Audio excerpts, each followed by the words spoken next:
जालन्याच्या भोकरदन शहरातील गर्भपात प्रकरणातील मुख्य आरोपी डॉक्टर दिलीप राजपूत पोलिसांच्या ताब्यात. मागील 45 दिवसांपासून फरार असलेले आरोपी डॉक्टर दिलीप राजपूतच्या स्थानिक गुन्हे शाखेच्या पथकानं आवळल्या मुसक्या. जळगाव जिल्ह्यातील जामनेर येथून पोलिसांनी आरोपीस ठोकल्या बेड्या. जालन्याच्या भोकरदन शहरातील गर्भपात प्रकरणातील फरार असलेला मुख्य आरोपी डॉक्टर दिलीप राजपूतला पोलिसांनी जेरबंद केले.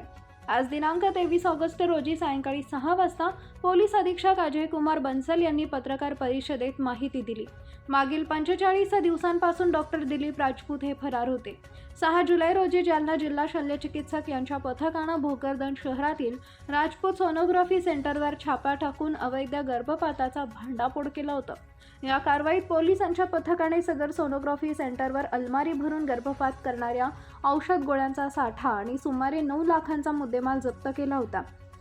गर्भपात प्रकरणातील मुख्य आरोपीचा छापा कारवाई होणार असल्याची कुणकुण लागल्याने तो फरार झाला होता.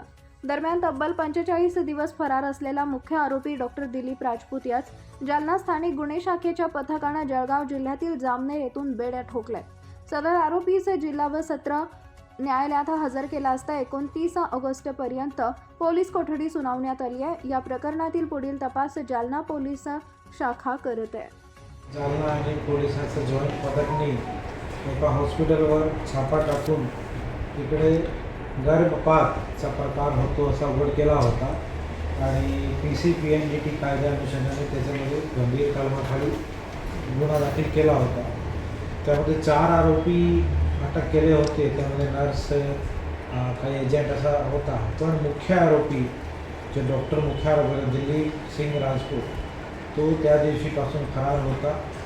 त्याच्यासाठी बरेच आम्ही टीम लावली होती, खासकर NCBची टीम त्याच्यामध्ये मागचे 45 दिवसापासूनच मागे होती आणि लास्ट 20-25 दिवसापासून तर बाहेर मुक्काम करूनच शोध घेत होती. 2-3 अशी वेळ आली, थोड्याने चुकली टीम, म्हणजे ते जवळ येऊन पण सक्सेस नाही भेटली. पण शेवटी काल रात्री मुख्य आरोपीला जळगावमधून जिल्ह्यामधून ताब्यामध्ये घेण्यामध्ये टीमला सक्सेस भेटलेली आहे.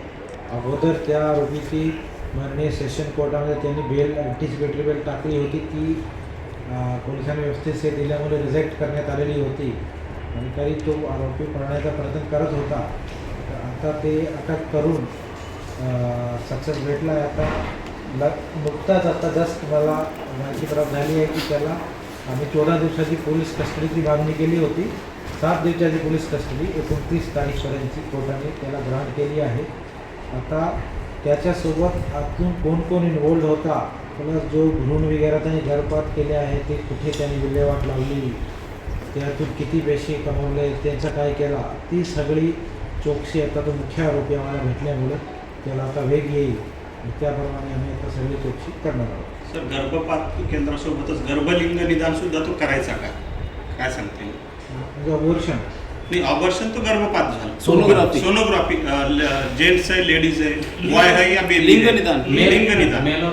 हो, म्हणजे तो तसाच जो म्हणजे सोनोग्राफी करूनच ज्या की मुली आहे तसा जर सापडला तर त्याचं अबॉर्शन करण्याचं आहे.